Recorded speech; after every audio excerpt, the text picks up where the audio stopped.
Salut et bienvenue dans cette 7e saison du podcast Filles Expat. Ici Kelly, ton hôte, comme toujours, et me revoilà en force pour continuer à te faire découvrir de nouvelles histoires de femmes qui vivent aux quatre coins du globe. Attache ta ceinture, c'est parti!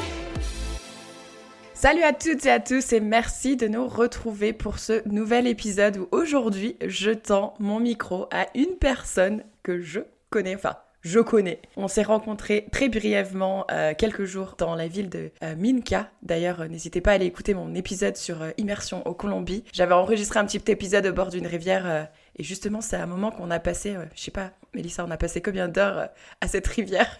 Des heures, non? Je crois qu'on a passé tout un après-midi parce que c'était tellement chaud que c'était le seul endroit où être.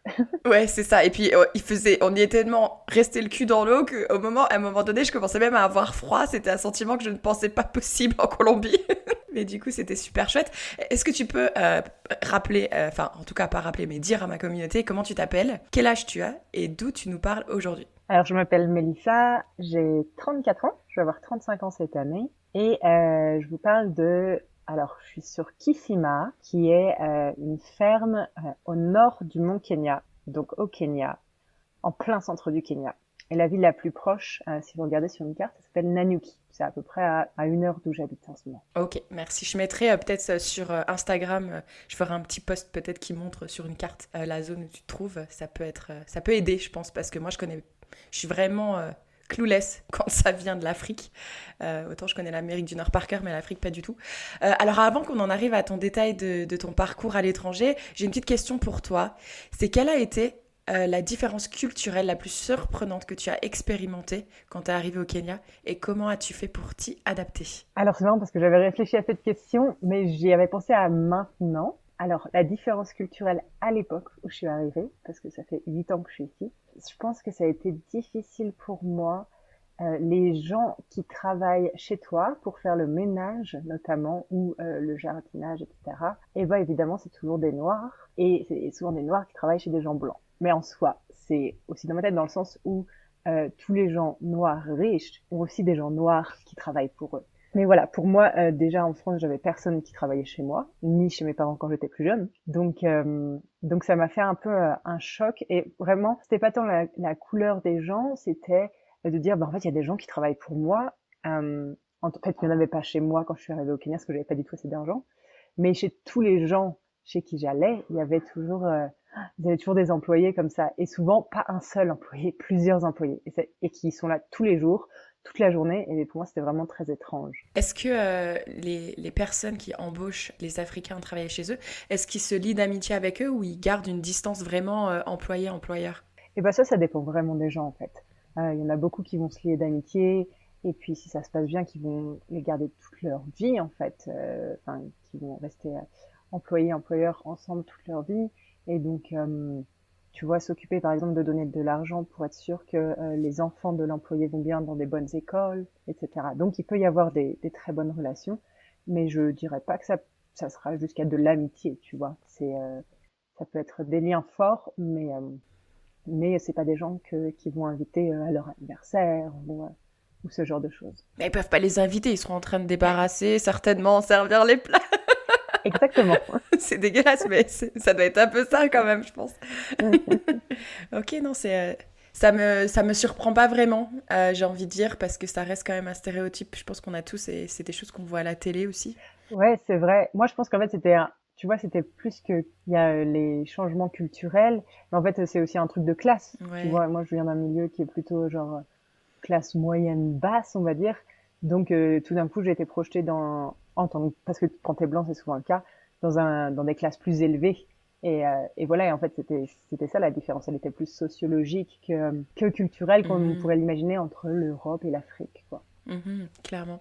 Bah écoute, revenons en arrière. Dis-nous d'où tu viens en France. Parce que je sais quand même que t'es française. D'où tu viens, qu'est-ce que t'as fait comme études, dans quel type de famille tu as grandi, est-ce que tu voyageais beaucoup, et qu'est-ce qui t'a emmené à partir vivre en Afrique? Alors, je suis originaire de Ingrande, qui est un petit village à côté de Angers et Nantes. Et puis, j'ai grandi là-bas avec mes parents qui sont toujours ensemble. Et j'ai 2 sœurs, c'est moi l'aînée. Et dans la famille, on voyageait pas beaucoup. Je pense qu'on a pris l'avion pour la première fois, y compris mes parents et mes sœurs, quand moi j'avais 17 ans peut-être. On était allé au Maroc, donc tu vois, c'est pas très loin. Et c'était waouh, c'était le gros truc. Parce que mes parents n'ont jamais voyagé, parce qu'ils parlent pas de langue étrangère, parce que pas beaucoup d'argent. Ils en avaient encore moins à l'époque avec 3 filles sur le dos à emmener en vacances. Donc voilà. Et je suis toujours la seule de la famille à vivre à l'étranger. Mes sœurs habitent en Bretagne, dans la région de chez mes parents. Et je me suis retrouvée au Kenya comment Parce que moi j'ai toujours su que je voulais voyager depuis, je sais pas, depuis même avant l'adolescence, je pense. Je me souviens de dire à mes parents que de toute façon je ne vivrais pas en France quand je serais grande. Ah oui, quand t'étais déjà ado, toi. Ouais, il y avait déjà, et je sais pas d'où ça vient, mais ça s'est renforcé avec le temps. J'ai fait notamment Erasmus quand j'avais 19 ans. Je suis partie vivre en Espagne pendant 1 an. Et je pense que ça a été le plus gros déclic. C'est trop drôle parce que l'épisode que j'ai enregistré hier avec Célia qui vit maintenant en Malaisie, c'est pareil. Elle a pas trop de souvenirs pourquoi elle avait envie, mais elle est partie faire un Erasmus d'1 an en Espagne. Et ça change tout, hein. Apparemment. Je pense que tous les gens qui ont fait Erasmus, c'est peut vraiment, ouais, dans la vie, ça change tout. Moi, j'ai l'impression que j'ai commencé à vivre la vraie vie à partir d'Erasmus, parce qu'en fait, tu deviens indépendant de tes parents, tu dois tout faire tout seul. Je suis partie en Espagne, mon espagnol était vraiment rubbish, tu vois, vraiment nul. J'étais pareil, moi aussi, quand je suis partie en Erasmus au Pays de Galles. C'est tu te découvres une nouvelle personne, quoi. Exactement, tu deviens adulte aussi, je pense, d'une certaine façon, quoi. Tu faisais quoi comme étude pour que tu puisses partir en Erasmus, justement? J'ai étudié la sociologie. Du coup, je suis partie en Master 1 de sociologie. Et j'étais à Grenade, dans le sud de l'Espagne, que je recommande à tout le monde d'aller voir. Parce que c'est la plus belle ville d'Europe. C'est vrai, à ce point-là. Dans tes souvenirs, je pense. Pour moi. Voilà. Et puis voilà, et après ça, en fait, j'ai décidé que je voulais travailler dans le tourisme et non plus en sociologie. Et donc j'ai fait, en fait, après Erasmus, j'ai fait une pause d'1 an parce que la fac, enfin, j'en voulais plus. Et j'ai travaillé et voyagé. J'ai travaillé au Maroc, faisant du volontariat dans une oasis, dans un truc un peu comme bed and breakfast, tu vois. Et puis c'était un peu pour construire mon CV pour après pouvoir être acceptée dans une université de tourisme pour expliquer ma transition de la sociologie au tourisme. Et donc j'ai été acceptée et j'ai fait un nouveau master en management du tourisme. Et ça, c'est la clé qui ouvre toutes les portes quand on veut aller vivre à l'étranger, en fait. C'est le jackpot, ce master. Et j'avais il y avait 2 stages, c'est ça qui me motivait bien aussi, 2 longs stages. Dont un que j'ai refait en Espagne à Grenade parce que j'étais vraiment amoureuse de cette ville. Je m'étais promis de retourner y vivre, donc j'ai fait ça. Et la deuxième année, je suis allée au Pérou, à Mancora, donc dans le nord du Pérou. Et en fait, ce qui devait être un stage de 6 mois avec débouchés possibles où je manageais un lodge, c'est pas bien passé du tout. Donc je suis rentrée au bout de 3 semaines. Ça arrive aussi les moments où ça se passe très bien. Clairement. Et à partir de là, j'ai refait un stage plus tard, mais des mois plus tard, en Belgique, à Bruxelles. Est-ce que je peux revenir sur le Pérou? Qu'est-ce qui se passait mal? Alors déjà, je pense que je m'étais pas rendu compte d'où j'atterrissais. C'est-à-dire que c'était un tout petit village. C'était dangereux.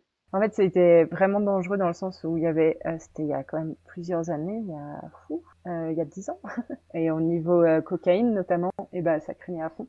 Je me souviens très bien que mon maître de stage et un ami à lui m'ont introduit au plus gros dealer du village pour que j'ai sa protection. Bon bah déjà ça calme un peu. Waouh, clairement. Voilà. Et après j'avais pas le droit de rentrer à pied le soir alors que c'était un tout petit village, que l'hôtel où je travaillais était à, je sais pas, peut-être 3 minutes à pied du centre-ville. Enfin, ça faisait pas sens pour moi de ne pas rentrer à pied, mais il m'avait bien interdit de rentrer à pied la nuit. Donc, je devais toujours rentrer en tuk-tuk ou avec quelqu'un que je connaissais. Sur la plage, tu pouvais jamais laisser tes affaires, mais rien du tout, tu vois. Sinon, ça disparaissait en 2 secondes. Il y avait des gens qui se baladaient avec des flingues dans leur maillot de bain. C'était un peu comme une série télévisée, comme ça. Waouh, c'est un cauchemar, le truc. Ouais, voilà. C'était un peu un cauchemar. Et donc, il y a eu ça, plus il y a eu le fait que j'ai une histoire avec mon maître de stage. Chose qu'on sait très bien qu'il ne faut pas faire. Mais bon, on contrôle pas ce genre de choses. Voilà. Tirer un peu de positif dans tout ce cauchemar. Ouais. Non, mais c'est super parce qu'au final, j'en suis partie. Et je suis partie faire un stage à Bruxelles qui s'est très très bien passé. Et je suis restée à Bruxelles très longtemps. J'ai rencontré des gens incroyables. Donc en fait, le Pérou, c'était nul. Mais il y a des choses très bien qui en sont venues après, exactement. Ok, c'est marrant parce que des fois on croit qu'en partant super loin ça va être super et puis finalement si on reste près de chez soi ça peut être aussi très très bien. Exactement, exactement. Et donc ensuite, après Bruxelles, Alors après Bruxelles, donc j'ai fini mon master là-bas et puis après ça, je suis partie au Canada. J'ai eu la chance de réussir à obtenir dès le premier coup et très rapidement le visa vacances-travail que tant de gens essayent d'avoir. à l'époque, c'était plus facile, je pense, non? Ouf, non, c'était déjà très compliqué. C'était C'était déjà compliqué. déjà, Ok. ouais, il fallait se connecter à la bonne heure et puis avoir juste de la chance avec sa connexion. Enfin, je sais pas exactement comment ça se passe, mais non, non, c'était pas facile du tout. Et Ok. j'étais même très surprise de l'avoir du premier coup. Et j'avais déjà la job là-bas, en fait. C'était des amis à moi français qui étaient partis en vacances au Québec et qui m'avaient dit, il faut absolument que tu ailles travailler dans cette auberge qui s'appelle le Sea Shack, on t'y voit tellement, faut que tu ailles là-bas.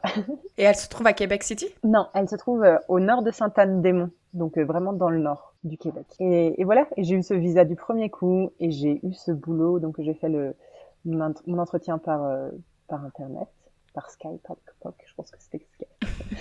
Et ça s'est bien passé, et donc je suis devenue, j'étais barmaid et j'étais aussi à l'accueil là-bas. Et puis donc j'ai passé 6 mois là-bas. Je voulais pas passer l'hiver au Québec, je le savais déjà. Donc je suis partie aux premières neiges. Je suis arrivée là-bas au mois de mai, il me semble, et puis en décembre je partais. Et après ça, eh ben j'étais un peu cet électron libre, donc j'étais diplômée, j'avais déjà eu cette expérience. Et je suis partie en Inde, mais juste voyager quelques mois. Et puis en revenant, je me suis dit, je suis papa maman, j'ai pas de boulot, j'ai plus trop d'argent de côté, je viens de tout dépenser en backpacking en Inde. Qu'est-ce que je fais? C'était pas la panique, mais je faisais pas trop la maline non plus. Mes parents habitent quand même dans un petit village au milieu de nulle part, c'est pas non plus hyper idéal. Et puis là, j'ai des amis qui m'ont, tu vois, juste vraiment en discutant comme ça, le bouche à oreille, qui m'ont dit, écoute, nous, on a un ami français qui a un éco-lodge au Kenya, sur la côte. Il cherche une manager. Si tu veux, on te met en contact. Et pour moi, c'était parfait, parce que je suis formée pour ça, pour être manager. Mhm. Donc, on s'est envoyé quelques messages sur Facebook. On n'a même pas fait d'entretien, il me semble. Et 2 semaines après, j'étais au Kenya. Ça prouve que le bouche à oreille, enfin le bouche à oreille, le réseautage, c'est ce qui fonctionne le mieux. J'arrête pas de le répéter. Il y en a qui arrivent ici au Canada qui croient qu'en envoyant 50 millions de CV, ils vont trouver un job. Et j'arrête pas de leur dire, mais non, allez dans des soirées de réseautage, parlez avec des gens qui connaissent l'entraide entre Français, enfin francophones. Elle est incroyable. Et puis comme tu le dis, bah t'as même pas besoin de passer d'entretien, quoi. Oui, c'est fou. Et moi, c'est quelque chose que j'aimais pas trop. Je me souviens très bien quand j'étais en Erasmus. Tous les autres Erasmus disaient oui, il faut faire du réseautage. Erasmus, c'est l'année où il faut étendre son réseau international, blablabla. Et moi, je trouvais ça, tu vois, tellement, je sais pas, tellement trop adulte et trop réfléchi, un peu glauque presque, tu vois. Ouais, que ça y a un intérêt derrière, en fait. Ouais, voilà. Et du coup, que les relations Mhm. soient beaucoup moins naturelles. Bon, finalement, oui, le réseautage, ça marche et tu l'utilises comme tu veux, en fait. T'es pas obligé d'être toujours dans l'intérêt. Tu peux juste, en effet, tes amis vont te conseiller des gens. Et ça marche très bien. Mhm, exactement. Et voilà, et donc je suis arrivée à Kilifi, qui est sur la côte kenyane. Donc le Kenya, c'est vraiment à l'est de l'Afrique. Et puis je pensais rester, tu vois, 3 ou 6 mois à travailler dans ce lodge, sachant que 3 ou 6 mois, en fait, c'est le temps d'un visa touriste. T'as 3 mois quand tu arrives, et puis tu peux le faire étendre pour encore 3 mois ensuite si tu veux. Donc je pensais rester en mode touriste, même si je travaillais là-bas. Et puis non, c'est pas ce qui s'est passé. Les choses ne se passent jamais comme prévu. Voilà, exactement, jamais. Sachant que j'avais quand même en tête de d'utiliser, tu vois, mon master de tourisme pour ensuite partir faire des visas vacances-travail en Australie, en Nouvelle-Zélande, retourner en Amérique du Sud. Et ben non, j'ai rencontré un mec. Et je suis restée au Kenya et j'y suis toujours 8 ans plus tard. C'était pas ton maître de stage, non. Non, j'ai pas fait ça cette fois. J'ai appris quelques trucs. Vous vous êtes rencontrés comment, justement? On s'est rencontrés, donc ça faisait un mois que j'étais au Kenya, pas très longtemps. Et on s'est rencontrés sur un bateau au style ancien, qui a eu pas mal de touristes, dans le sens où ils font, tu vois, pas mal de stages de volontariat. Et en fait, le propriétaire du bateau que moi je connaissais de par là où était amarré le bateau, qui était juste dans la crique, hein, au bord du lodge où je travaillais, faisait une fête de départ parce que lui, il est italien, il retournait en Italie. Et donc, je vais à cette fête de départ et Kieran y était aussi. Et c'était une petite fête, il n'y avait pas trop de monde. Et je me souviens qu'à l'époque, mon accent anglais était terrible. Il est toujours terrible d'ailleurs, mais encore pire. Mais surtout, mon niveau d'anglais était vraiment pas fou, quoi. Enfin, pour le coup, mon espagnol s'était énormément amélioré, mais j'avais pas tant pratiqué mon anglais. Tu vois, au Québec, ben, je parlais majoritairement français. Et en Inde, j'avais un peu parlé anglais, mais pas fou non plus. Et donc, en fait, je comprenais rien à ce qu'ils disaient. Parce qu'ici, les Kenyans, ils ont quand même, quand ils parlent anglais, ils ont un accent qui est assez fort. Et je devais lui faire tout répéter. C'est vraiment ça, je m'en souviendrai toute ma vie, quoi. Il était tellement patient parce qu'en fait, je comprenais rien. Bon, c'est déjà une belle preuve, ça. Un homme patient, ça on aime. Exactement. Et voilà, on s'est rencontrés, on a passé la soirée ensemble. Et je me souviens que le maître dit, ah, mais il est vraiment très beau, ça sera cool pour une nuit. Mais il doit être vraiment très con aussi, tu vois, genre tu peux pas avoir les deux. Et en fait, il m'a fait vraiment rire toute la nuit. On a discuté de plein de sujets. J'étais, non, mais en fait, il est aussi intelligent. Et au matin, il m'a dit, bah écoute, moi, je retourne dans le centre du Kenya. On appelle ça Up Country parce que tu vois, c'est sur la montagne. Voir ma famille. Est-ce que tu veux venir? Et en fait, moi, je venais juste de finir ma période d'essai des 1 mois. Et mon patron m'a dit, bah, c'est bon, enfin, tu peux manager le lodge, c'est ok, tu bosses bien. Et donc, je lui ai dit, en fait, je vais rester parce que ce job, j'en rêve depuis longtemps. Donc, je l'ai laissé partir. Et en fait, au bout de, je sais pas, 4, 5 jours, une petite période, je me suis dit, non, en fait, ce job, c'est sympa, mais c'est surtout beaucoup de gens qui viennent faire la fête. Et moi, j'ai assez donné. Notamment après tu vois, mon travail au Canada où c'était ça, c'était beaucoup la fête tout le temps. Donc, je sais pas, ça épuise, c'est génial, mais ça épuise physiquement. Et donc, j'ai lâché mon boulot. Ma mère m'a dit, mais qu'est-ce que tu fais? C'est pas possible, cette fille. Et je lui ai dit, maman, je vis. On n'a qu'une seule vie. Du boulot, j'en retrouverai. J'ai rien vu du Kenya à part la côte. J'y vais. Je vais rejoindre ce mec. Et donc, je suis allée le rejoindre. J'ai pris un bus et puis voilà. Je suis arrivée à Nanyuki et voilà. Et on est ensemble depuis ce jour-là. J'adore. Oui, parce que toi, du coup, quand t'étais dans ce lodge là sur la côte, t'avais pas encore, parce que bon, bien évidemment, Kenya, qui dit Kenya, dit safari. Est-ce qu'à ce moment-là, t'avais été un peu immergé justement au cœur des girafes, des éléphants, ou est-ce que c'était vraiment la côte, la fête Ouais, non, c'était vraiment la côte. Alors après, c'était magnifique, hein. La côte kenyane, c'est des plages de sable blanc, des cocotiers, c'est sublime. Il y a aussi tous les planctons bioluminescents, tu vois, la nuit. Donc, il y a, d'un point de vue touristique, j'avais vu quand même des choses superbes, mais pas du tout d'éléphants, pas du tout de girafes. J'avais pas fait de safari, j'avais pas eu le temps puisque je travaillais. Tout ce que j'avais vu, c'était Kilifi et puis l'île de Lamu, qui est un peu plus au nord, qui est magnifique aussi. Donc ça, j'avais eu le temps d'y aller quelques jours. Mais voilà, j'avais pas vu la vie sauvage comme on se l'imagine quand on pense au Kenya. Ok. Ben, avant qu'on en revienne, on va rebondir sur ce moment où tu es arrivé dans le Up Country. Je vais introduire mon assistant virtuel ChatGPT. J'ai fait ça dans l'épisode précédent. J'ai envie de refaire avec toi, même si j'ai l'impression qu'il commence déjà à se répéter. Pour ceux qui connaissent pas ChatGPT, je le rappelle, c'est juste, on va dire, un assistant virtuel qu'il y a sur le net. On peut lui poser des questions, il nous répond. Et donc moi, je lui ai posé la question, écoute ChatGPT, je suis Kelly, j'ai 38 ans, je suis célibataire et j'ai envie d'aller m'installer au Kenya. Quelles sont les 3 choses qu'il faut absolument que je sache? Donc il m'a mis en avant 3 points et on va revenir sur chaque point avec toi pour que tu puisses me donner ton retour d'expérience. Donc premier point qui m'étonne pas vraiment, c'est la sécurité, bien évidemment. Le Kenya est généralement sûr pour les expatriés, mais comme dans tout autre pays, il est important d'être consciente de ton environnement et de prendre des précautions de sécurité. Évite de te promener seule la nuit dans des endroits peu éclairés ou mal fréquentés. Renseigne-toi sur les quartiers résidentiels sûrs et considère l'installation de systèmes de sécurité dans ton logement. Est-ce que tu peux nous dire toi ce que t'en penses de cette réponse? Ouais, ben, comme partout, non? C'est un peu la première chose qui me vient en tête, c'est-à-dire Peut-être que... pas trop au Canada, tu vois.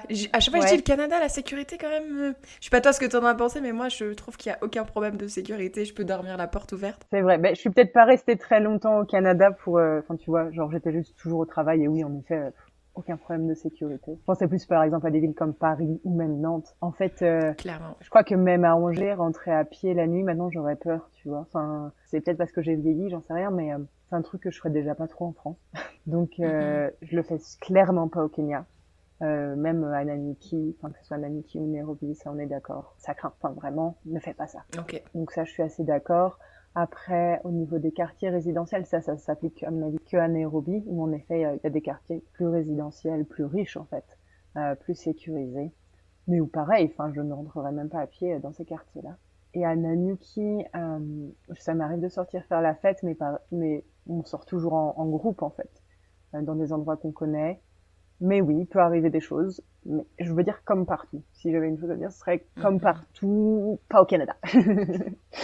Ouais. Euh, Comme partout sauf au Canada. voilà. Ou au Japon, je crois aussi, les pays Japon, Corée du Sud, c'est aussi très sûr. Ou j'imagine aussi la Suisse ou les pays du Nord, en général, le nord de l'Europe, c'est assez. Mhm. Donc voilà. Et après, au niveau sécurité dans la maison, euh, moi, en 8 ans, j'ai été cambriolée une fois. Il se trouve que c'est arrivé l'année dernière. Hyper étrange en plus parce qu'on habitait à une toute petite maison qui est vraiment pas très intelligente cambriolée dans le sens où il y avait pas grand chose à voler. Drôle d'idée. Et puis notre serrure était pas du tout safe. C'était une serrure des plus basiques, mais plus basiques, je crois que, enfin, ça n'existe pas. Et le gars est rentré et puis bon, au final on l'a attrapé, il a rien volé, etc. Mais c'est vrai que ça m'a quand même mis une bonne peur après coup. J'ai eu beaucoup de mal à dormir, etc. Ça m'arrive encore d'avoir un peu peur maintenant. Mais ici, il y a plein de gens. Donc maintenant, on habite sur une ferme, une très grosse ferme où il y a plusieurs gens qui habitent, comme plusieurs maisons, et quasiment personne ferme sa maison, à part moi qui ai toujours la trouille des cambrioleurs maintenant, mais Ce qui est normal, ouais. c'est relatif en fait. Donc là, tu t'es pas installé de système de sécurité. Non. Et puis s'il y avait un système C'est de ton mec. sécurité, ouais, ouais, si tu parles, mon mec il s'est pas réveillé, c'est moi qui ai trouvé le cambrioleur dans le salon, donc oublie. Non, le mieux, tu vois, à la limite, c'est pour les gens qui auraient peur de ça. Je pense que donc souvent il y a des gens qui habitent au Kenya ont facilement quand ils ont les moyens ce qu'on appelle un askari. En fait, c'est un garde de nuit qui fait des rondes. Oh, wow. Nous, on avait un quand on s'est fait cambrioler, sauf que le terrain où on habitait était assez grand et qu'il veut pas être parti au même moment en fait. À partir du moment où il nous a entendu crier, il est arrivé tout de suite. Mais voilà, est-ce qu'un gardien de nuit, tu vois, est-ce que ça fait le boulot? Je suis pas sûre. Pas dans le sens où il travaille mal, mais juste est-ce que ça suffit en fait. Et puis Mhm. sinon, les gens ont des chiens en fait beaucoup. Et ça, bah, il y a C'est pas à ce que dire, j'allais un chat, dire. ça Moi, je vois marche. bien un bon chien, ouais. C'est clair. Ouais. Mais moi, j'ai un chat. Et voilà, il est très mignon et il met pas de boue partout sur le sofa, donc je suis pas trop. En fait, Je sais j'adore les chiens, poil. mais j'ai pas envie d'en avoir un, quoi. C'est tout. Non, je comprends. Deuxième point que mon assistant virtuel m'a mentionné, c'est culture et société. Donc il me dit que le Kenya est un pays diversifié sur le plan culturel avec plus de 40 groupes ethniques différents. La société kenyane est généralement accueillante et chaleureuse envers les étrangers, mais il est important de respecter les normes culturelles locales. Par exemple, habille-toi de manière conservatrice. Il m'a déjà sorti ça pour la Malaisie, hein. Surtout dans les zones rurales et plus traditionnelles. Sois également consciente des différences culturelles en matière de comportement et de communication. Est-ce que tu aurais des petites choses à nous raconter là-dessus? Ouais, alors moi, j'ai un point de vue particulier parce que je pense que je suis hyper féministe et je suis On française. adore. Ouais, enfin, j'ai grandi, enfin, culturellement. C'est-à-dire que je veux bien respecter une culture, mais par exemple, devoir porter je sais pas, un pantalon ou une robe qui arrive aux pieds quand il fait 40 degrés, bah je sais pas, enfin, en fait, c'est pas trop ok pour moi, par exemple. Donc je veux pas mettre au maillot de bain non plus, mais voilà, c'est un sujet sensible. Et après au Kenya, là où il faudrait plus respecter la culture, je pense que tu vois, c'est dans les régions qui sont plus musulmanes, où là les gens vont vraiment faire attention à comment tu t'habilles. Moi, Nanyuki, je mets des shorts, je mets des débardeurs, il y a aucun problème. Alors, je vais pas me balader dans la ville avec un haut de maillot de bain et un mini short non plus, mais tu vois, Mhm. enfin, comme on ne le ferait pas à Nantes ou Angers non plus. Non, ça, tu le fais qu'aux États-Unis. Ou Et en donc, Colombie. non, Colombie. Voilà, à Carthagène. Mais voilà, je l'ai pas. Tu vois, c'est pas quelque chose ou en tout cas qu'on m'a reproché. Mais c'est vrai que si une fois la grand-mère de Kiran m'a dit oh, tu vas pas sortir comme ça parce que j'avais une jupe longue pour le coup et un peu transparente, mais pas transparente, un peu transparente. Mhm. Et pour elle c'était pas possible et je pense que pour le coup c'est plus quelque chose de générationnel quoi, tu vois. Mhm. Ouais, je pense que même une mamie en France aurait pu te faire la même réflexion, quoi. Ouais voilà exactement. Et jamais on ne m'a fait jamais je n'ai eu de réflexion sinon je dirais. Ok. Tu vas allumer une lumière ou Je vais allumer une Elle lumière. disparaît C'est exactement ce que je elle disparaît de plus en plus de mon écran. La nuit tombe au Kenya. Ouais, exactement. Et je me suis dit, tu me vois plus, c'est peut-être pas très sympa. Mais je t'écoute. Ouais, parce que toi, justement, par rapport à ces différences culturelles, parce qu'en plus, maintenant que tu commençais à fréquenter une personne originaire du Kenya, est-ce qu'il y a eu, par exemple, quelque chose qui t'a surprise lorsque tu as rencontré ses parents, sa famille, son entourage? Est-ce qu'il y a eu justement ce genre de conversation sur les différences culturelles? Non, il n'y a pas eu ça. En fait, pour moi, ce qui était la plus... Donc, parce que, en fait, quelque chose que j'ai pas précisé qui est très important, c'est que mon mec, il est blanc. Donc, Ok, c'est très important. bah oui, c'est très important dans cette histoire, dans le sens où lui, il est kényan. Il est né à Nanyuki. Ses parents sont kenyans. Ils sont nés au Kenya. Et ses grands-parents sont aussi kenyans. Pas nécessairement tous nés au Kenya, mais en tout cas, ils sont citoyens kenyans. Et donc, lui, il est originaire de l'époque de la colonisation. Et donc, c'est ses arrière-grands-parents qui sont arrivés au Kenya. Donc, il y en a qui sont arrivés d'Angleterre, il y en a qui sont arrivés d'Afrique du Sud, etc. Donc, en fait, la culture, elle est très anglaise dans sa famille. Donc, l'heure du thé, c'est l'heure du thé. C'est pas l'heure du goûter. Il y a plein de petites choses comme ça, mais on n'a pas eu de grosses discussions culturelles, ou pour moi, il n'y a pas eu de gros chocs, puisque finalement, c'est quand même une culture assez européenne, à part l'heure du thé. Donc, je suis devenue vraiment une accro du thé noir avec du lait, ce qui Du n'était pas lait, le ouais, cas. ça c'est vraiment anglais. Ouais, et j'adore ça, tu vois, maintenant. Il me le faut quand je Mhm. rentre en France. Mais j'ai pas, et même, tu vois, dans ma vie au quotidien, j'ai pas eu de gros chocs culturels. Quand tu m'avais envoyé cet email avec cette question, tu vois, où tu me demandais c'était quoi les plus gros chocs culturels, j'avais commencé à y réfléchir. Donc il y avait le fait d'avoir des employés dans ta maison à plein temps. Et sinon les autres chocs culturels, donc vraiment avec les Kenyans ici, ils ont pas trop un sens de l'écologie très développé. Et c'est un truc qui parfois me rend folle. Ils jettent tous les papiers dehors. C'est dingue parce que ici il y a ce qu'on appelle les matatu par exemple. C'est des espèces de minivans qui transportent les gens. Donc c'est des transports, c'est pas un transport public, c'est un transport privé en soi. Mais voilà, c'est pour aller d'un point A à un point B. Et si t'es derrière un matatu en voiture, souvent les gens balancent leurs bouteilles de Coca-Cola vide, je sais pas, leur papier d'alu, et tu te prends tout sur ton pare-brise. Et je veux dire, ça arrive tous les jours. À chaque fois que je prends la voiture, ça arrive, tu vois. Et ça me rend, enfin pour moi, ça me rend dingue et c'est incroyable.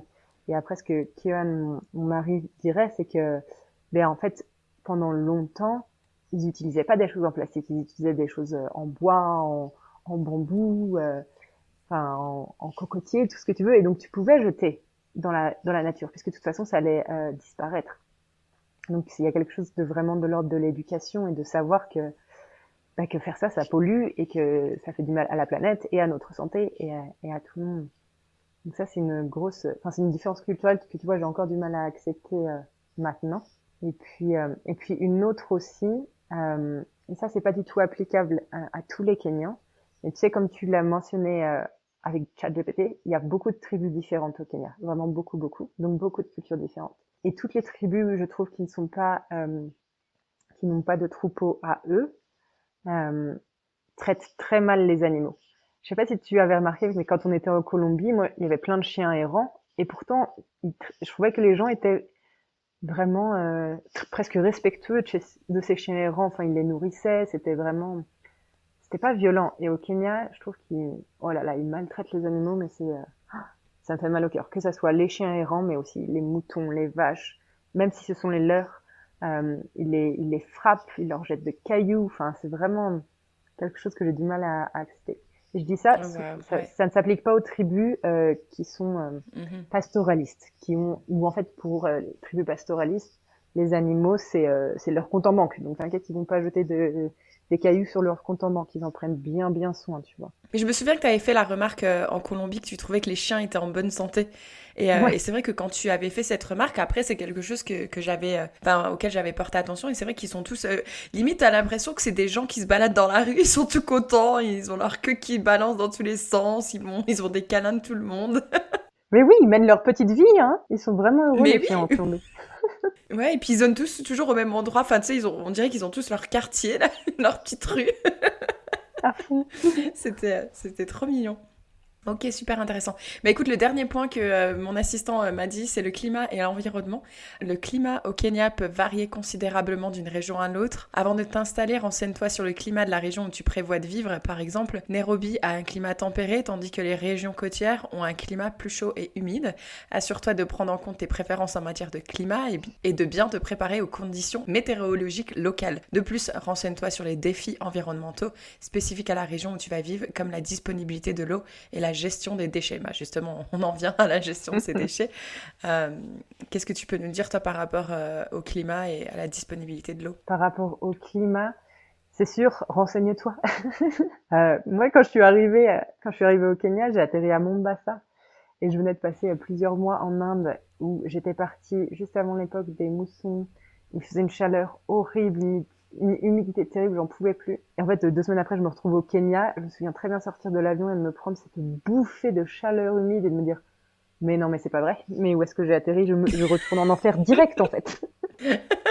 C'était terrible. Donc ça, oui, le climat est très variable parce que par exemple là, j'habite à 2600 mètres d'altitude à peu près sur la montagne. Il fait froid. Tu m'as vu là aller fermer une fenêtre parce que ça y est, il fait nuit, il fait froid. En fait, dans la journée, il fait chaud, tu peux être en robe et dès que c'est le soir, mais tu mets un pull, des grosses chaussettes. Des fois, je prends une bouillotte parce que j'ai froid. On fait du feu. Enfin, en fait, il y a tous les climats possibles et imaginables au Kenya. Il neige sur la montagne. Donc voilà, il y a vraiment de tout. Et d'un point de vue de l'eau, c'est la sécheresse, c'est sérieux. Là, ça y est, on est à la saison des pluies et avec El Niño, on a enfin de l'eau. Mais waouh, on s'est pris 3 ou 4 ans là d'une sécheresse incroyable, avec beaucoup d'animaux qui sont morts, probablement beaucoup de gens qui sont morts. C'était très sérieux. Après, c'est vrai que parce que je vis sur le mont Kenya, on est peut-être les moins touchés parce qu'on a de l'eau qui vient de la montagne. Mais on voit bien les cours d'eau qui s'assèchent quand même. Faut pas se voiler la face et c'est quelque chose auquel les gens font très attention pour le coup. Tu vois, je me plaignais que les gens au niveau écologie, c'était pas ça. Bon, c'est pas vrai en fait, tout le monde sait bien qu'on peut manquer d'eau. Mais alors je te dis ça et en même temps, tu vois, un des légumes les plus, en fait c'est un fruit, un des fruits les plus mangés au Kenya, c'est la tomate. Alors que la tomate, il faut tellement d'eau pour en faire pousser. Donc voilà, l'eau est un problème. La gestion de l'eau, je pense que toute la population fait comme elle peut. Que là, tu me parlais que c'est la saison des pluies, donc ça va. Et avec le changement climatique, a priori, le Kenya, c'est un pays qui va recevoir plus d'eau. Et c'est pas forcément une bonne chose, hein, en soi, ça veut dire des inondations, etc. Mais voilà, on va vers plus d'eau sur le long terme. Ok. Du coup, est-ce qu'on peut revenir en arrière de justement, tu quittes ton job, tu arrives rejoindre cet homme. J'imagine c'est le grand amour, mais il y a un moment donné, ton visa s'arrête, il faut un travail, il faut un peu d'argent. Qu'est-ce qui s'est passé? Alors j'avais pas mal d'argent de côté grâce à mon travail au Canada. Quand je dis pas mal d'argent de côté, je pense que j'avais entre 8 et 10 000 euros pour donner un ordre d'idée. Donc voilà, pour moi c'était un bon matelas, 10 000 euros. J'avais de quoi voir venir. Donc je finis mon visa de 3 mois. On va le faire rallonger dans une ville qui s'appelle Malindi, c'est sur la côte. C'est une ville ça c'est un bon type à savoir. C'est une ville où il n'y a pas trop de touristes. Il y a eu beaucoup de touristes pendant un temps, il y a longtemps. Maintenant il y en a moins. Donc en fait quand tu vas à la mairie là-bas faire rallonger ton visa, ils sont très contents. Donc ça se passe très bien. C'est très rapide. Super. Et voilà, ils ne posent pas trop de questions. Donc je fais rallonger mon visa, je reste 6 mois.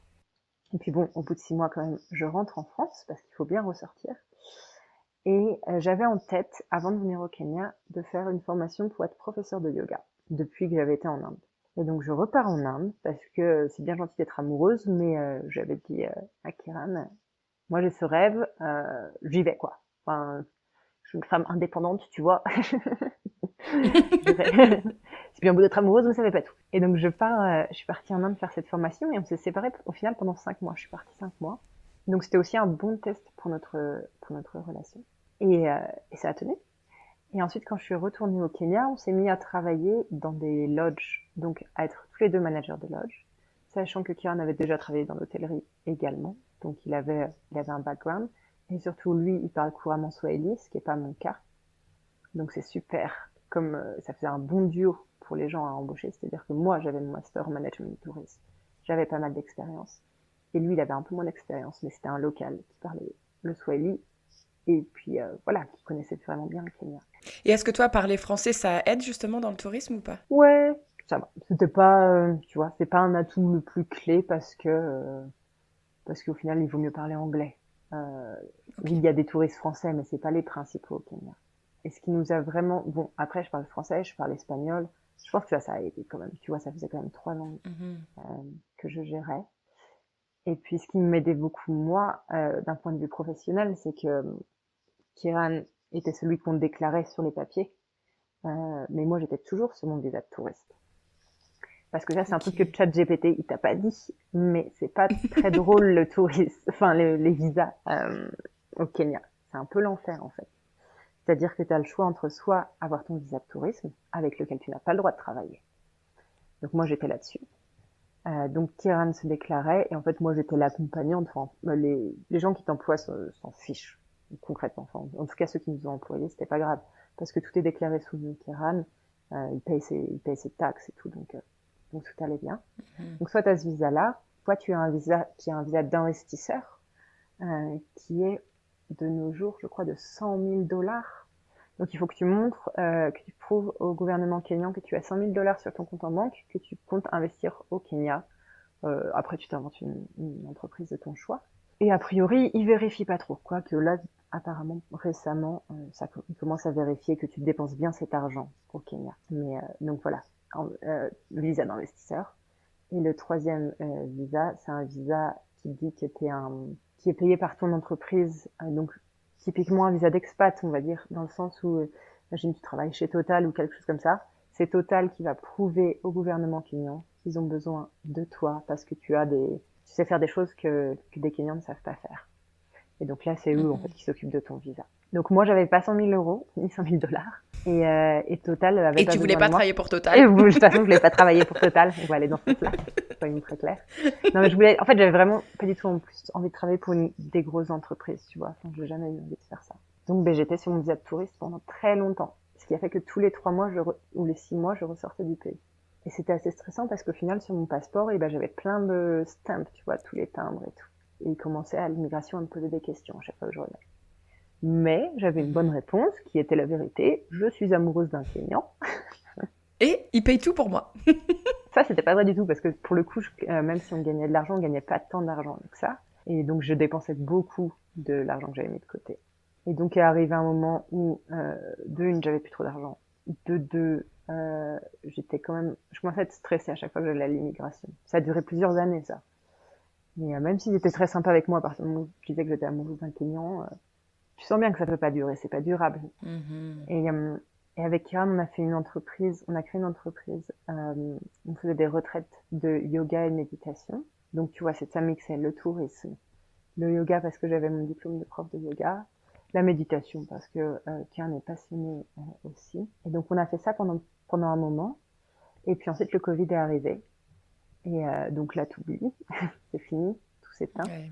Sachant que nos clients, c'était des clients à l'international, mais aussi des locaux. Mais c'est juste qu'on ne pouvait plus faire ça. Et en fait, ça a créé pour nous beaucoup de changements, dans le sens où Kiran est parti travailler pour l'entreprise pour laquelle il travaille maintenant, donc il y a une ferme. Et puis il est aussi guide de montagne, donc il a pris 2 boulots qu'il a toujours maintenant. Et moi, je me suis mise à donner, après le Covid, des cours de yoga de manière hebdomadaire. Ce que je pensais que j'aimerais pas, et en fait, j'ai adoré.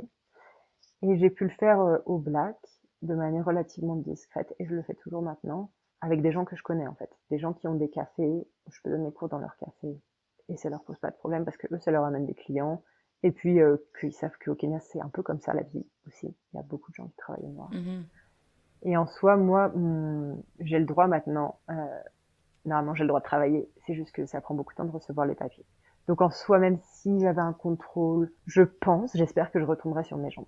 On s'est mariés, ce qu'on a fait, c'est qu'on s'est mariés euh, il y a 4 ans maintenant. Et puis, grâce à ce mariage, donc Kiran lui a le droit de vivre en Europe, parce qu'on a fait un mariage qui est reconnu par la France et par le Kenya. Donc il peut travailler et vivre en Europe, et moi j'ai le droit de vivre au Kenya, mais j'ai pas le droit de travailler au Kenya avant d'être ce qui s'appelle une résidente permanente. Il faut prouver qu'on a été mariés pendant 3 ans. Donc là, ça fait 4 ans, donc je suis en train de faire les papiers. Au Kenya, tout prend beaucoup de temps. Mais Mhm. voilà, donc a priori, une fois que tous ces papiers sont faits et que j'ai reçu une carte de résidente permanente, j'aurai le droit de travailler de manière officielle. Ouais. D'ailleurs, petit clin d'œil à tous ceux qui arrêtent pas de critiquer le gouvernement canadien, qui est très compliqué, etc. Tu es la preuve que dans d'autres pays, c'est encore plus compliqué. Donc, soyez contents déjà de ce que le Canada propose.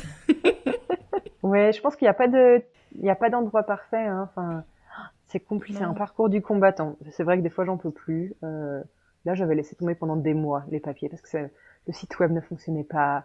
Ou alors j'avais, par exemple, il fallait un police certificate. Tu vois, qui disait en gros que Mhm. mon dossier judiciaire était clean. tu vas le faire, déjà il faut trouver où le faire, ça change toujours d'endroit, souvent c'est fermé, ça marche pas, enfin bref. Je l'avais fait, ils m'ont dit tu l'auras dans 2 semaines. 6 mois plus tard, je ne l'avais toujours pas. Et quand j'appelais, ils me disaient on sait pas, ça va venir, etc. Et en fait, tout le monde sait très bien ce qui se passe, c'est que si tu le veux rapidement, tu dois payer. Et c'est quelque chose que Ah. j'essaie de faire le moins possible. On n'en a pas encore parlé, mais la corruption au Kenya, c'est pas de la rigolade. Et donc j'ai toujours refusé de payer, en tout cas ce document-là. Et ça y est, il est arrivé là. Mais je crois qu'il a mis Ah, 7 bravo. mois. Donc oui, parcours du combattant, d'être une expat parfois, surtout quand t'as pas de grosse entreprise qui est derrière toi en fait. Qui te sponsorise, ouais. Ouais. Bon, bah tu vas arriver au bout et tu seras tellement fière. D'ailleurs, moi, j'ai pleuré quand j'ai eu ma citoyenneté canadienne et je pense que beaucoup de personnes ne comprenaient pas pourquoi. Mais le soulagement quand tu te dis, ça y est, j'ai fini de dealer avec l'immigration. Salut les gars. Ah C'est ouais. une joie. Ouais. Moi, ce sera champagne, c'est certain, quoi. C'est un Ah ben parcours moi, du j'ai fait péter combattant. le champagne aussi. J'ai fait péter le champagne quand j'ai eu ma résidence permanente et quand j'ai eu la citoyenneté. Chaque année anniversaire, je devrais faire péter le champagne, tu sais. Ouais, complètement. C'est des choses qu'il faut célébrer. Et là, récemment, on s'est envoyé des petits messages parce que du coup, Mélissa et moi, depuis on est rentrés de Colombie, on échange quand même assez régulièrement. D'ailleurs, j'ai trop hâte d'aller lui rendre visite un de ces jours. Mais tu me disais, là, je suis dans une période un petit peu où j'en ai un peu ras-le-bol. Est-ce que tu as envie de partager avec nous c'est quoi ce petit ras-le-bol? Est-ce que c'est l'immigration ou est-ce que c'est autre chose? Je pense que c'est plein de choses, en fait. C'est quand ça s'accumule que ça devient difficile. Donc, il y a clairement l'immigration. Là, je me suis dit, tu vois, en rentrant de Colombie, je me suis dit, vas-y. Tu t'es ressourcé, tu t'es fait plaisir en Colombie, maintenant tu te remets sur ce dossier, sachant que c'était déjà un de mes buts de l'année dernière, tu vois, de finir ce dossier de résidence permanente. J'ai pas atteint. Donc le but est reporté à cette année. Donc je me suis dit, vas-y, tous les matins, 90 minutes, tous les matins, tu travailles là-dessus, tu fais tout ce qui est en temps possible, tu appelles tous les gens qu'il faut, tu y travailles. Et puis bon, en fait, très rapidement, tu peux rien faire, parce qu'en fait, c'était le site web du gouvernement qui ne marchait pas. Donc t'as beau appeler tous les gens que tu veux essayer, avec plein d'ordinateurs, quand ça marche pas, ça marche. Ça me rendait un peu dingue. En plus de ça, quelque chose que j'ai pas mentionné, mais j'avais commencé à vendre des savons que je fais moi-même, donc savons saponifiés à froid avec des produits locaux, etc. Et je vendais ça dans des petits magasins inutiles, donc tu vois, pas très développés, dans des magasins et des loges. Et pareil, c'est au black, tranquille. Mais tu sais, des quantités minimes, hein, vraiment. Je fais ça dans ma cuisine.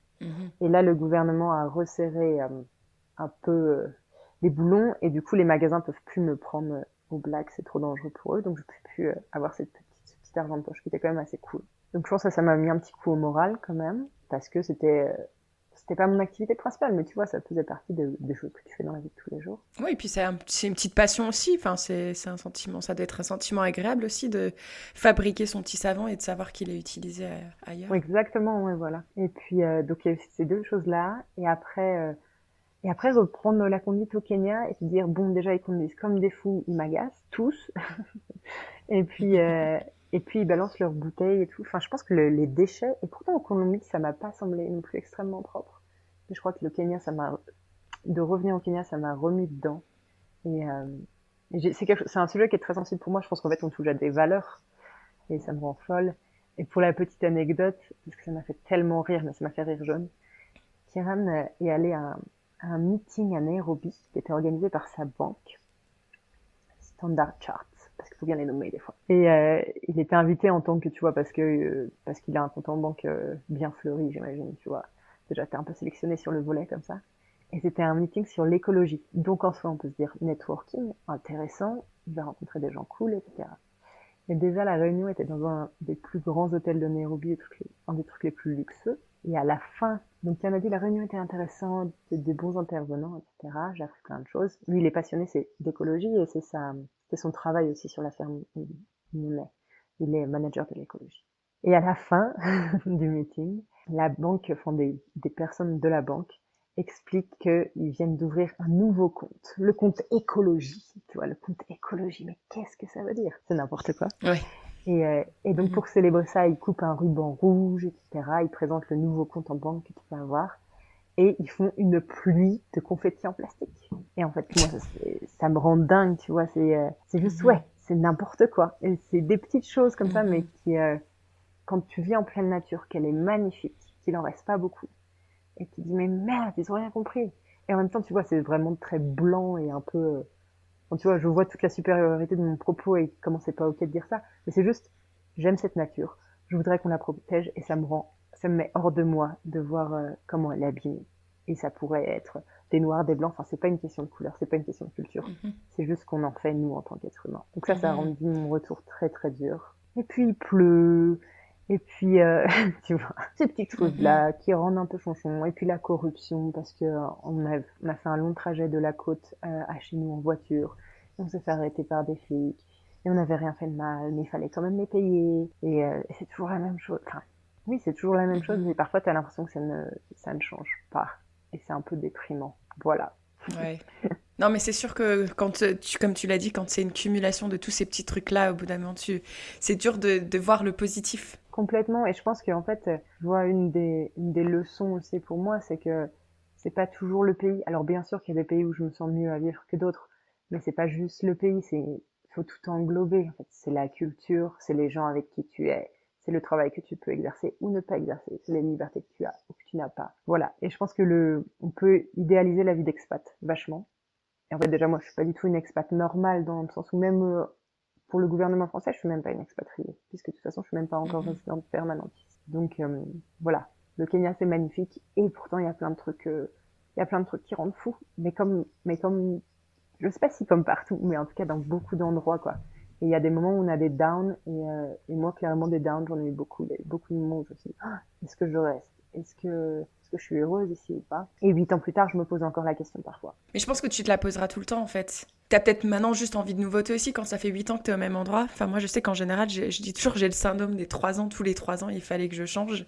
Finalement, en Ontario, je suis restée un peu plus de 6 ans. Mais c'est vrai que je pense qu'on a tellement Je pense que toi et moi, on se ressemble sur le fait que déjà, la liberté, c'est une valeur fondamentale pour nous. Mais aussi, on a une curiosité, une soif de curiosité.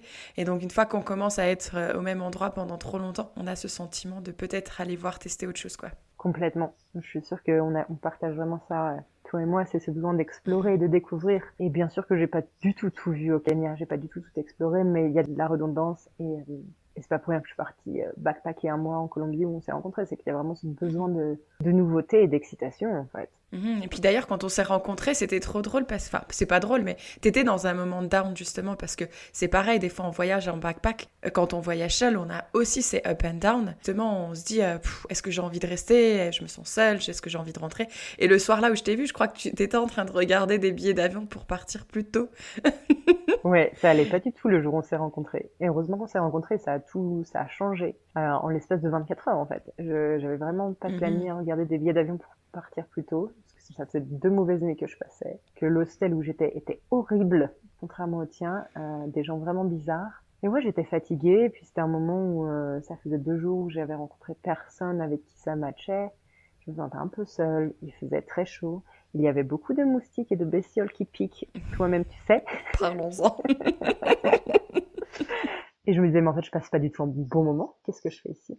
Et donc, ouais, on peut avoir des downs tout le temps, en fait. Et comme tu dis, Mhm. bah, c'est aussi un peu la vie de manière générale. Mais quand on voyage, je pense que c'est plus intense. Parce que on est plus facilement toute seule avec les plus gros challenges. Oui, puis on n'est pas dans sa zone de confort, tu vois, rien que par exemple le sommeil, c'est important. Enfin, pour moi, c'est important, pour toi aussi. Et quand là, tu te retrouves dans une auberge où tu dors super mal, en plus tu te fais piquer, tu te dis, bon, allez, finesse, qu'est-ce que je fous là? C'est bon, je me casse. Mais bon, Kelly a été mise sur ton chemin. Complètement. À la Merci rescousse. beaucoup. Kelly à la rescousse. C'est ça. Surtout que moi, à ce moment-là, j'étais tombée sur une fille super chelou aussi. Peut-être pas rester trop longtemps. C'est vrai qu'on en tenait une belle toutes les deux. Mais ouais, C'est- on avait passé une super journée, super soirée. C'était vraiment chouette. Ouais, je pense que tu sais, pour rebondir sur ce que tu dis sur la comfort zone, et ben, ça c'est vraiment quelque chose, tu vois, pourtant ça fait 8 ans que je suis au Kenya, et des fois je dis à Kiran, mais en fait j'en peux plus, j'ai l'impression que je suis toujours en dehors de ma zone de confort, même maintenant. C'est-à-dire que, par exemple, je dois conduire dans un environnement où les gens conduisent clairement comme des fous furieux. Pourtant, je suis allée dans plusieurs pays. Je pense que le pire, c'est le Kenya et le Sri Lanka, tu vois. Et donc, en fait, ça veut dire qu'à chaque fois que tu prends la voiture, même si je conduis bien et que je suis en confiance, mais c'est stressant. Ça va pas être un moment détente. Donc ça, c'est difficile. Je commence à parler, je comprends le swahili. Je le parle pas couramment, mais je le comprends. Et sinon, c'est l'anglais.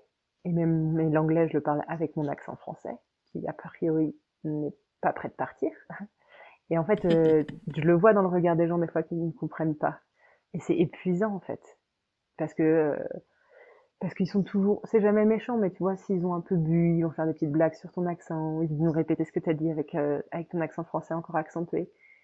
Et c'est juste pour rigoler. Mais en fait, c'est épuisant et un peu agaçant. Et voilà, en fait, comme il y a plein de tribus différentes, ben, la culture, je connais pas toutes les cultures. En fait, tout est toujours un peu plus compliqué que la normale. Et c'est vraiment, ouais, des fois, j'ai l'impression que ça me prend toute mon énergie. Tu vois, quand je vais en France, tout me paraît tellement facile, mais y compris l'administration. Enfin, c'est vraiment a piece of cake, l'Europe pour moi. Et le Kenya, malgré le fait que j'y suis depuis si longtemps, et ben, des fois, je suis là, mais en fait, je suis jamais dans ma zone de confort. Jamais, jamais, jamais. C'est probablement pas vrai, tu vois. Oui, avec ton mari, est-ce que vous envisagez peut-être d'aller autre part ou pour lui, c'est pas envisageable de quitter son pays? Je pense pas. Bon, on ne sait jamais. Mais là, on n'est vraiment pas dans ce mode-là. On est plutôt, on va construire une maison. Lui vient Ok. d'investir dans des parts dans la société où il est. Donc, comme je disais que les guides de montagne, il vient d'acheter des parts de cette entreprise-là. Qu'a priori, on va pas partir tout de suite. Et moi, une fois que j'aurai mon fameux droit de résidence, c'est pas pour m'en aller directement. J'ai envie d'en profiter un peu. Mais lui, il aime beaucoup son pays. Et en fait, moi, j'aime bien la France. Et j'aime bien d'autres pays. Alors en fait, il y a deux choses. J'aime bien la France, mais pas assez pour le convaincre d'aller y vivre, puisque comme je te disais depuis que je suis toute petite, j'ai toujours dit que j'allais pas y vivre. Donc je pense pas que je vais y retourner maintenant. Je pense que la météo, ça serait très difficile pour moi. Tu vois, passer l'hiver en France, dans la grisaille, c'est même pas le froid qui est beau comme où tu vis, tu vois, avec de la neige, du silence, c'est une merveille. C'est juste, pour moi, c'est de la pluie, de l'humidité, du froid qui te rend les os, là. Bon, je pourrais pas, ça me déprimerait. Je te comprends. Donc il y a ça, et puis il y a le fait que lui, il a qu'un passeport kényan. Et finalement, c'est quelque chose auquel on ne pense pas forcément, mais c'est pas du tout drôle d'avoir qu'un passeport kényan, parce que il y a plein de pays qui t'acceptent pas, ou qui demandent des papiers, mais de fou, pour pouvoir aller sur le territoire. Donc c'est pas tant une option que ça pour nous d'aller vivre à l'étranger. On pourrait aller vivre en Europe, dans l'Union européenne, mais j'ai pas non plus, tu vois, plein d'idées comme ça qui me viennent. Donc pour l'instant, c'est le Kenya. Bah écoute, reste-y. Comme ça, moi, je vais pouvoir venir faire des cours de yoga, me nettoyer avec tes savons et aller faire des randos avec ton mari. Donc pour moi, tu vois, j'adore. Eh ben écoute, est-ce qu'il y a un point que tu aurais voulu aborder avant que je te pose la question finale? Non, je crois pas. Il n'y a rien qui me vient là. On a fait le tour? Super. Bah écoute, pour conclure cet épisode, la question signature du podcast, c'est avec du recul, quelle est la plus grande leçon que tu as apprise sur toi-même? Eh ben, je dirais que, on a un peu mentionné déjà tout à l'heure, mais souvent, pour moi, c'est pas tant les lieux, c'est les gens, en fait. C'est les gens que je rencontre qui font si ça va bien se passer ou pas, que je vais avoir le courage ou non de, tu vois, de rester et de faire face aux challenges qui m'attendent. C'est ça que j'ai découvert avec le temps. Il n'y a pas de pays parfait, même s'il y en a qui seront plus adaptés que d'autres à ma personnalité, à mes goûts. Mais c'est vraiment, si socialement ça va, ça fait beaucoup. Comme quoi, tu vois, c'est intéressant parce que tu es une personne très indépendante, et moi je pense que je le suis aussi. Mais être indépendant, ça veut pas dire qu'on n'a pas besoin des autres pour pouvoir avancer ou pour se sentir épanoui. Et ça, je pense que c'est un point important que les gens oublient souvent. Ils croient que voilà, oui, mais tu sais faire des choses seules, etc. Ouais, mais ça veut pas dire que je me sens pas seule par moment et que j'ai pas besoin de l'autre pour avancer, tu vois. Exactement. Hein, ça, c'est vraiment très bien dit. Parce que moi, c'est toujours comme ça que je rêvais de me définir, tu vois, la femme indépendante, etc. Mais oui, j'adore être indépendante, mais j'adore être entourée. Et je me nourris de l'énergie des gens autour de moi, évidemment, en fait. Clairement, moi c'est pareil. Bah écoute Mélissa, merci beaucoup, ça m'a fait trop plaisir qu'on puisse rééchanger ensemble. Et puis, si t'as un coup de mou et que tu trouves un billet pas cher, l'été commence ici au Canada, donc tu peux venir. Tu seras Super, toujours la bienvenue. Prends note. Et moi, de toute façon, je vais regarder aussi un de ces quatre, les billets pour le Kenya, c'est certain. D'ailleurs, je mettrai des infos si ça intéresse, par exemple, à des personnes d'aller faire des randos. Je pourrais mettre le nom de l'entreprise de ton mari en description de l'épisode. Mélissa n'a pas Instagram. C'est une de ces personnes que j'admire énormément. Donc, désolée, mais je ne pourrais pas partager son compte Instagram. Mais j'espère que tu pourras m'envoyer quand même des petites photos ou des petites vidéos que je pourrais partager à la communauté. Ça marche, je te fais ça. Moi, je kifferais voir des éléphants.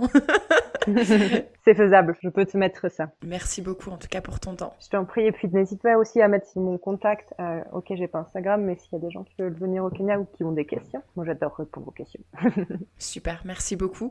Et puis n'hésitez surtout pas, je le répète encore une fois, si vous nous écoutez depuis la plateforme Spotify, c'est très facile, vous descendez en bas de l'épisode et on je vous pose une question. Qu'avez-vous pensé de cet épisode? N'hésitez pas à dire merci à Mélissa pour son temps, pour son partage. Et puis, ça nous fera plaisir. Ça aide à la visibilité du podcast. Vous pouvez faire la même chose avec Apple Podcasts. Les autres plateformes, on peut pas. Donc, s'il vous plaît, essayez d'utiliser les plateformes qui nous permettent de communiquer avec vous. C'est important. Et puis voilà, je vais m'arrêter là. Plein de gros bisous. Et puis à bientôt. Merci beaucoup. Et puis, bonne soirée à toi. Bonne journée, en l'occurrence. Ciao, ciao.